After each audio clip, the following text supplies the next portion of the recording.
United Nations Convention on the Law of the Sea, Article 2, Legal Status of the Territorial Sea, of the airspace over the territorial sea, and of its bed and subsoil.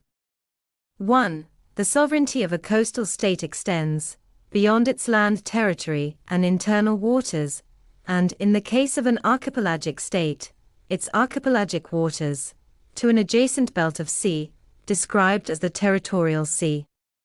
2. This sovereignty extends to the airspace over the territorial sea as well as to its bed and subsoil. 3. The sovereignty over the territorial sea is exercised subject to this convention and to other rules of international law.